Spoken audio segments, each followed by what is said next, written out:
Good morning प्यारे बच्चों, कैसे हो आप सभी। आज बेटा हम जो पॉलिटिकल साइंस हमारी +1 की उस पॉलिटिकल साइंस में इंडियन कॉन्स्टिट्यूशन एट वर्क जिससे जो थर्ड लेसन कर रहे हैं, लेसन थर्ड का जो पार्ट 4 आज हम करेंगे, जहाँ पे आज हम रिजर्वेशन जो हमारे कॉन्स्टिट्यूशन में जो चुनाव के दौरान जो दी गई है रिजर्वेशन पॉलिसी, निर्वाचन में चुनाव में जो आरक्षण है उसके बारे में अध्ययन करेंगे। तो चलिए शुरू करते हैं। तो इसमें रिजर्वेशन ऑफ कॉन्स्टिट्यूंसीज क्या होती है? निर्वाचन अक्षेत्र, यानी पूरे भारत को चुनाव के दौरान निर्वाचन क्षेत्रों में बांट दिया जाता है और फिर वहाँ से जो मेंबर ऑफ पार्लियामेंट है वो चुने जाते हैं, जो संसद में पार्लियामेंट में जाते हैं और वहाँ पे सरकार का निर्माण किया जाता है, उनको कंपोज करके उनको मिलाकर। We have noticed that in the FPTP election system the candidate who secures the highest votes in the particular constituency is declared elected। हमने पढ़ा है, हमने देखा है कि FPPT सिस्टम से, यानी कि सर्वाधिक मत से जीत प्रणाली है जो, उसके माध्यम से जो चुनाव किए जाते हैं उनमें वह कैंडिडेट जिसको सबसे ज़्यादा सबसे हाईएस्ट वोट मिलते हैं वही जो है पार्टिकुलर कॉन्स्टिट्यूएंसी से विजयी घोषित किया जाता है, वही इलेक्ट होता है, वही चुना जाता है जिसको सर्वाधिक मत मिलते हैं। This often works to the disadvantage of the smaller social groups. जो समाज में छोटे छोटे स्मॉलर ग्रुप्स हैं, छोटे छोटे समूह हैं, उनमें इसका कोई लाभ नहीं होता। This often works to the disadvantage, उनको इन छोटे छोटे जो सामाजिक समूह हैं इनका अहित होता है।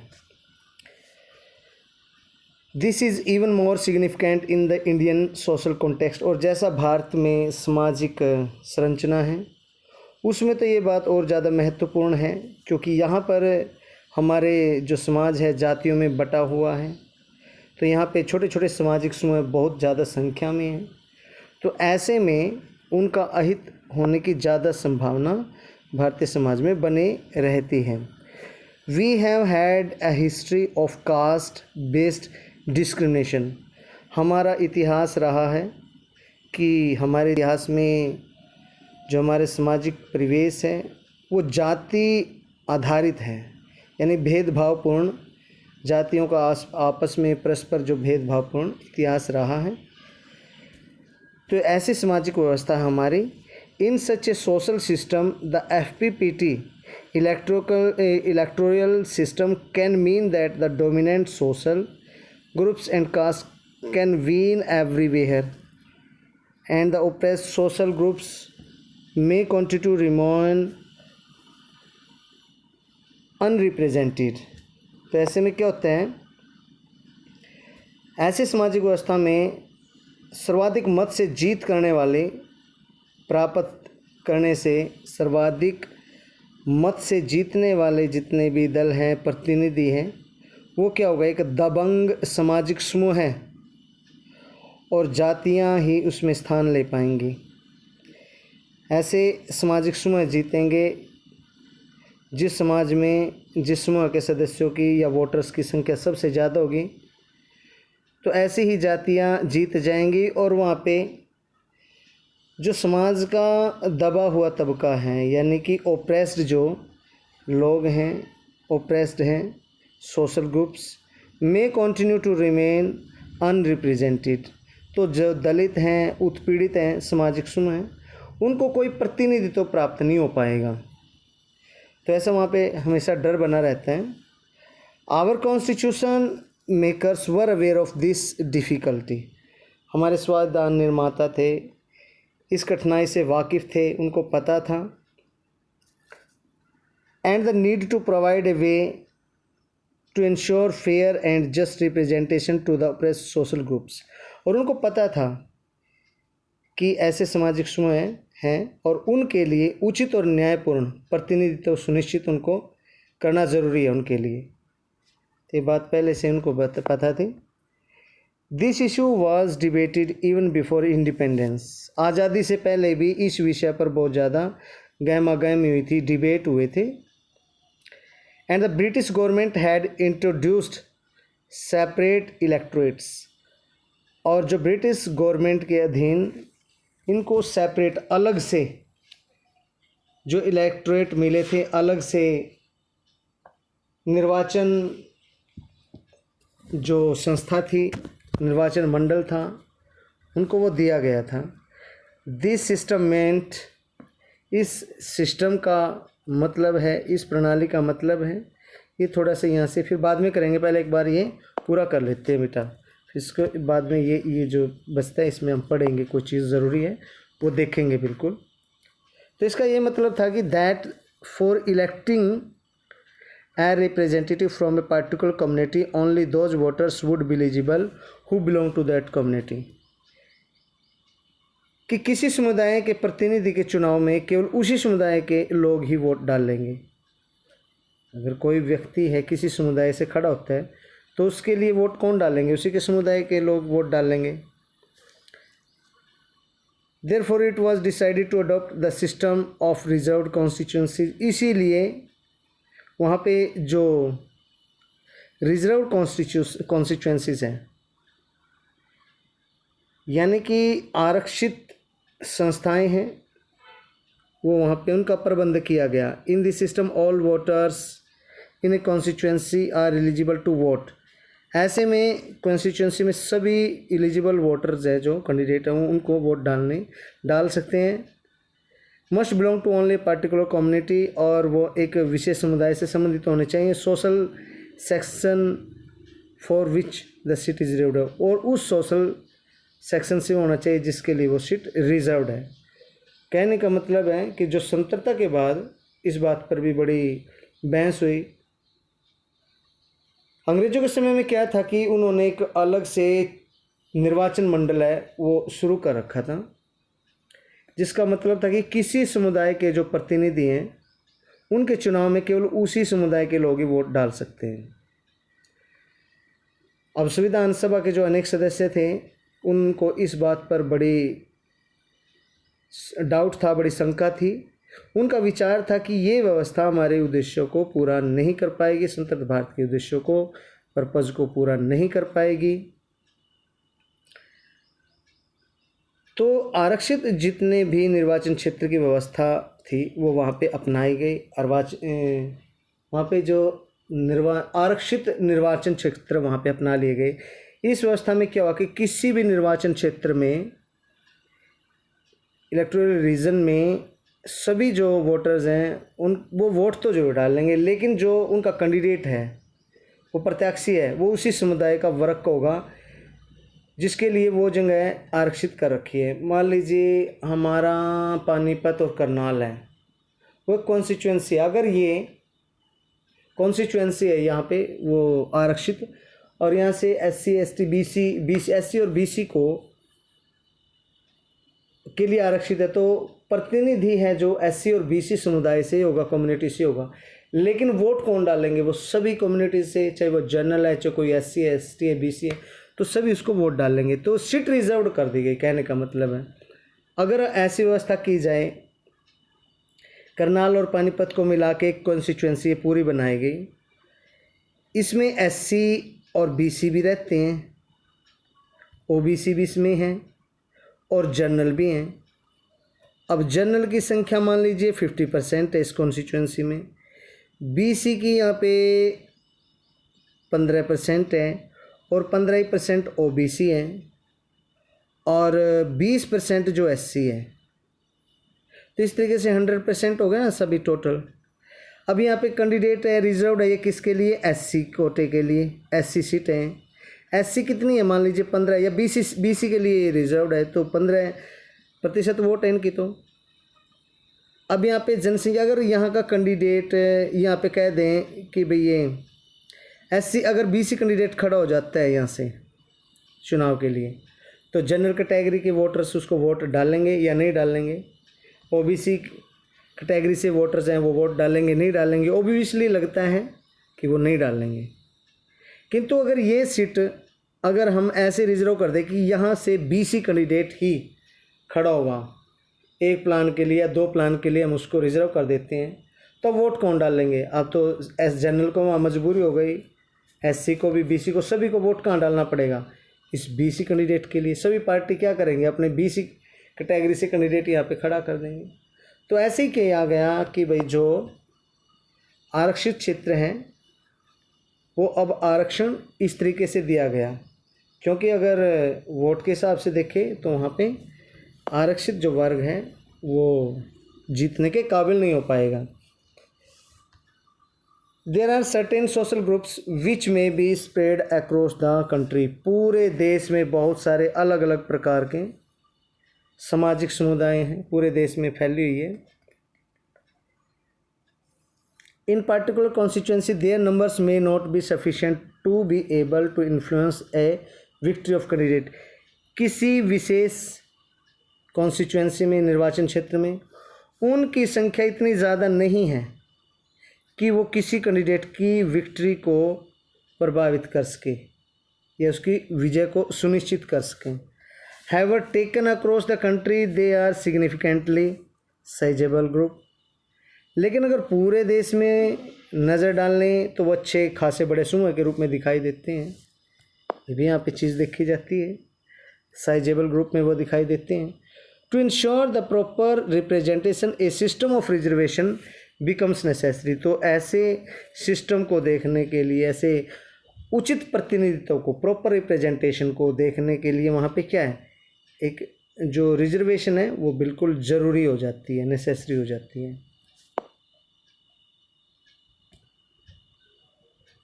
The Constitution provides for reservation of seats in the Lok Sabha and State Legislative Assembly। Lok Sabha में भी और स्टेट लेजिस्लेटिव असेंबली में दोनों ही सीट है वहाँ पे रिजर्व है, दोनों जगह पे, स्टेट लेवल पे भी और सेंट्रल लेवल पे भी। किसके लिए? शेड्यूल्ड कास्ट के लिए, शेड्यूल्ड ट्राइब के लिए, या ओबीसी या अदर बैकवर्ड क्लासेस के लिए।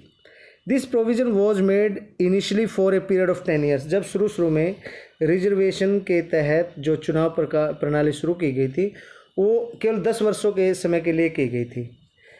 किंतु हुआ क्या, as a result of successive constitutional amendments, वहाँ पे 10 वर्ष के लिए प्रावधान किया गया था, लेकिन वहाँ पे बहुत सारे संवैधानिक संशोधन किए गए और संशोधन करके इसके समय को बढ़ा दिया गया। Has been extended up to 2010। ये 2010 तक ये कर दी गई। तो इस तरीके से संख्या बढ़ाई गई। The parliament can take a decision for further extend it. अब क्या, पार्लियामेंट इसको आगे बढ़ाने के लिए कोई भी निर्णय वो ले सकती है। अभी जैसे अमित शाह थे, 2020 में संवैधानिक संशोधन के द्वारा इसको 2020 तक किया गया था, 2020 तक। लेकिन अब 2020 में, ये 10 की बात है, 2020 ताज़ा आंकड़े बता रहा हूँ आपको, अमित शाह ने इसको अगले 20 वर्षों के लिए, जो एक गृह मंत्री है ना अमित शाह, तो अगले 20 वर्षों के लिए ये रिजर्वेशन पॉलिसी है जो आगे इसके बढ़ा दी गई है। The parliamentary can take a decision to further extend it. तो किसके पास ये ताकत है? पार्लियामेंट के, संसद के पास आगे इसको बढ़ा सकते हैं। कोई हटाए नहीं हटाए ये चीज़ नहीं है, देश की तरक्की इसमें देखी जाती है, जरूरत, समय की ज़रूरत देखी जाती है। उस हिसाब से इस पॉलिसी को अभी तक जो बढ़ाया जा रहा है बार बार। When the period of reservation expire, जब आरक्षण प्रणाली का समय अवधि खत्म हो जाती है, the number of seats reserved for both these groups in proportion to their share in the population of India. तो उसी संख्या में इनको सीटें मिलती हैं, किस संख्या में? जिस प्रोपोर्शन में टोटल जो हिंदुस्तान की आबादी है, इंडिया की आबादी है, जनसंख्या है, और उस टोटल आबादी का ये जो SC ST BC हैं, जो पिछड़ी जातियां हैं, जनजातियां हैं, अनुसूचित जातियां हैं, इनको देखा जाता है कि ये किस अनुपात में टोटल देश की जनसंख्या में है, और उसी अनुपात में फिर इनको लोकसभा के इलेक्शन में सीटें मिल जाती हैं। 79 are reserve for scheduled caste. Scheduled caste के लिए 79 सीट हैं वो रिजर्व्ड हैं, 41 are reserve for scheduled tribe. और शेड्यूल्ड ट्राइब के लिए ये हमारी तरफ नहीं है, शेड्यूल्ड ट्राइब हैं जैसे कबीले वाले लोग हैं, तो ये इनके लिए हैं जो बेटा 41 सीट्स हैं वो रिजर्व्ड हैं। तो यहाँ पे भी कुछ दिया गया है और कुछ हम पीछे छोड़ के आए हैं, दोनों को इकट्ठा करेंगे, ठीक है। तो थोड़ा सा पॉइंट पूरा क्लियर कर लेते हैं पहले, कोई बात नहीं है, जयपाल सिंह के द्वारा कही गई कोई बात है, ये भी स्टडी करेंगे। और जो पहले जो हमारे किसके द्वारा कही गई थी वो बात की गई थी तैजमुल हुसैन के द्वारा, तैजमुल हुसैन के द्वारा ये बात कही गई है, इसको हम बाद में देखेंगे, पहले एक बार ये पूरा कर ही लेते हैं। बच्चों समझ में ना आए तो मुझे जरूर फ़ोन किया करो या व्हाट्सएप के माध्यम से सूचित किया करो। काम तो आपको करना होगा बेटे, पॉलिटिकल साइंस बहुत अच्छा इंटरेस्टिंग सब्जेक्ट है और इंटरेस्टिंग होने के साथ साथ इसकी जानकारी होना जरूरी है। अगर आप जीवन में आगे बढ़ना चाहते हो, अगर जीवन के ज्ञान को प्राप्त करना चाहते हो तो पॉलिटिकल साइंस आपके लिए एक बहुत ही बढ़िया खजाना, ज्ञान का खजाना जिसको बोलते हैं, वो काम करेगी। तो इसको ज़रूर पढ़े बेटा, समाचार देखें, टीवी देखिए, उसमें अच्छी चीज़ें हैं, देश की स्थिति के बारे में हमें पता होना चाहिए।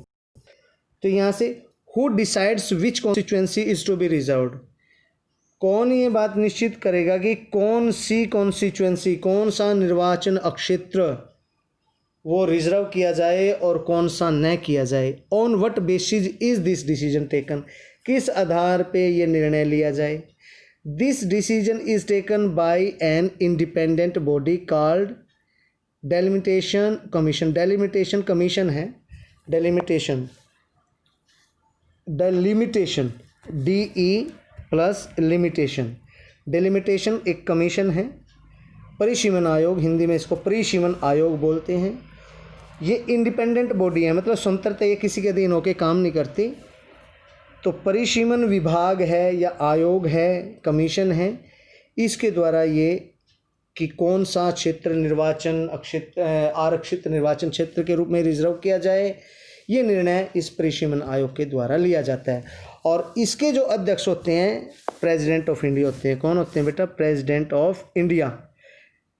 The delimitation commission is appointed by the president of India and works in collaboration with the election commission. और जो हमारा चुनाव आयोग है, इलेक्शन कमीशन है भारत का, उसके साथ ये मिलकर काम करता है। It is appointed for the purpose of drawing up the boundaries of constituency. इसकी जो अपॉइंट किया गया था, नियुक्त किया गया था, जो कि कॉन्स्टिट्यूएंसीज है, जो भारत में जितने भी चुनाव क्षेत्र हैं उनको निर्धारित करेगी, उनकी सीमा है, उनको ड्राइंग है, वो ड्राइंग करेगी, उनकी बाउंड्रीज़ को, सीमाओं को निर्धारित करेगी। जैसे करनाल और पानीपत को मिला के कॉन्स्टिट्यूएंसी बनती है, तो इसी तरीके से जनसंख्या के आधार पर क्षेत्रों को बांटा जाता है पूरे भारत को। ऐसे पूरे भारत को, हर एक स्टेट को ऐसे बांटा जाता है, और स्टेट के साथ पूरे भारत को।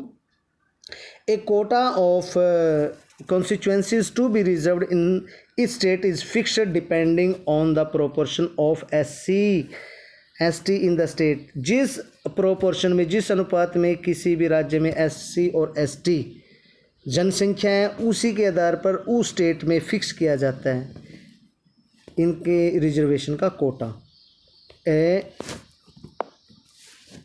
A quota of constituency to be reserved in each state is fixed depending upon the proportion of the population of SC and ST people in that state, citizen in that state। After drawing the boundaries, boundary खींचने के बाद, उनको सुनिश्चित करने के बाद, the delimitation commission looks at the composition of population in each constituency, कि हर एक निर्वाचन क्षेत्र में जनता का कंपोजिशन क्या है, मतलब उनकी जाति के आधार पे, धर्म के आधार पे वो चीज़ देखी जाती है। लेकिन हम इसको बोलते हैं जो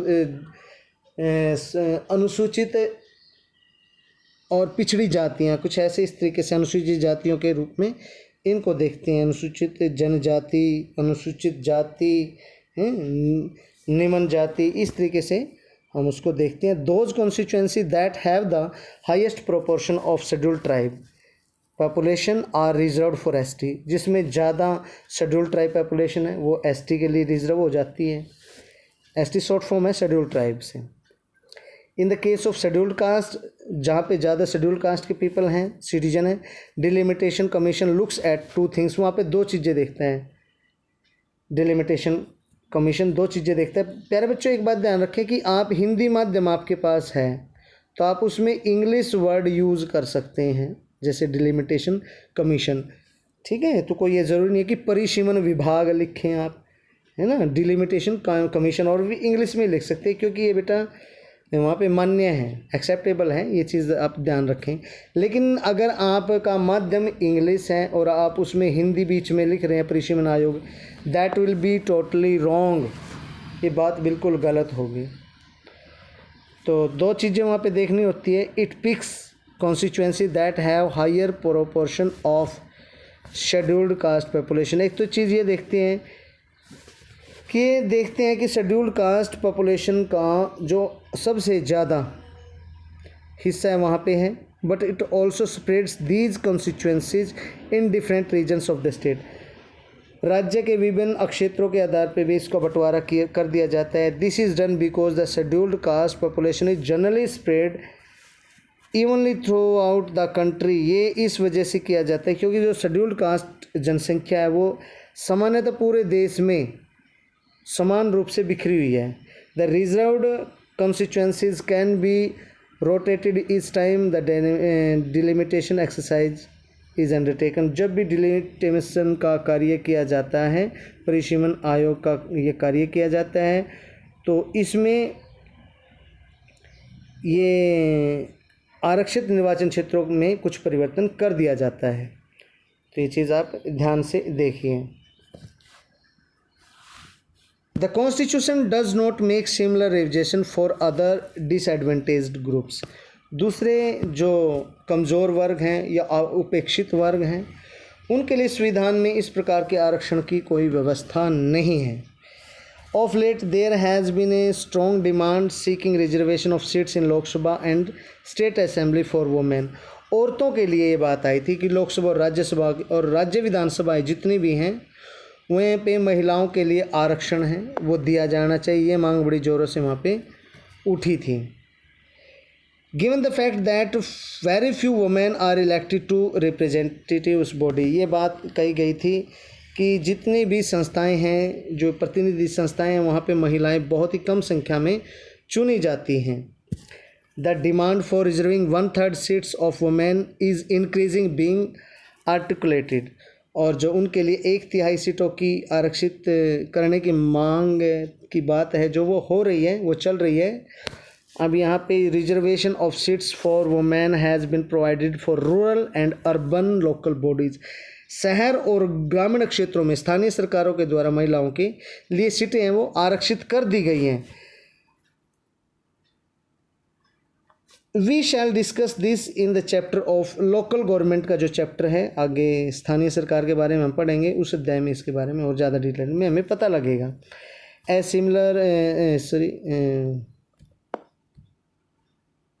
सिमिलर प्रोविजन फॉर लोकसभा और Vidhan Sabha would require in amendment to the constitution. और जहाँ पे लोकसभा और विधानसभा में ये चीज़ की ज़रूरत है, उनकी रिजर्वेशन की ज़रूरत है, तो इस संविधान में इसके लिए हमें संशोधन करने की ज़रूरत है आज भी।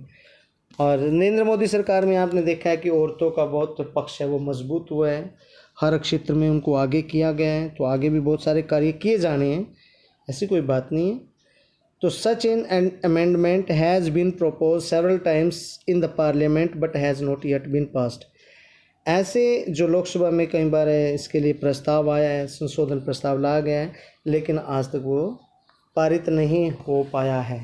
तो नेक्स्ट वीडियो में बेटा हम करेंगे फ्री एंड फेयर इलेक्शंस, यानी कि समतर्थ और निष्पक्ष चुनाव। फेयर निष्पक्ष और फ्री मतलब समतर्थ रूप से निर्बाध जो इलेक्शन किए जा सकते हैं। तो उम्मीद करता हूँ बेटे आपके ये बात समझ में आई होगी। तो अगर कोई दिक्कत है, मुझे तो नहीं हाँ ये चीज़ रहती है, एक बार मैं इनको आपके सामने रिपीट कर देता हूँ। तो यहाँ पे क्या है इसमें, but I have come to say a few words on behalf of, ये इसमें जयपाल सिंह ने कोई बात रखी है। And I have come to say a few words on behalf of the adivasis of India. Adivasis of India. हाँ, भारत के जो आदिवासी लोग हैं उनकी तरफ से मैं आपसे एक बात कहना चाहता हूँ। In the past, thanks to the major political parties, thanks to the British government, and thanks to every enlightened Indian citizen, we have been isolated and kept as it were a Jew। तो हमने देखा है कि जो पहले भी अंग्रेज़ी सरकार ने बहुत सारे जो पॉलिटिकल पार्टीज़ हैं या फिर वहाँ पे भारत के जो नागरिक हैं, जो सो कॉल्ड इंटेलिजेंट पर्सन हैं, उन्होंने क्या किया कि हमें शुरू से ही भारत में अलग थलग से रखा है। जैसे कि हम किसी चिड़ियाघर में पशुओं को रखा जाता है, जानवरों को रखा जाता है। We are willing to mix with you and it is for that reason that we have insisted on a reservation of seats and far legislative are concerned। और इसी वजह से हमें आपके साथ जो घुलने मिलने के लिए तैयार हैं, और इस कारण हमने अपने जितने भी हमारे देश में व्यवस्थापिकाएँ हैं उनमें अपनी रिजर्वेशन की बात है वो कही है। We have not asked separate electorate, हमने कभी भी अलग से इलेक्टोरेट्स की मांग नहीं की है। Under the 1935 act throughout the legislative in India there were another only 25 अधिमांश MLAs out of the total of 1585 and not a single representative at the centre.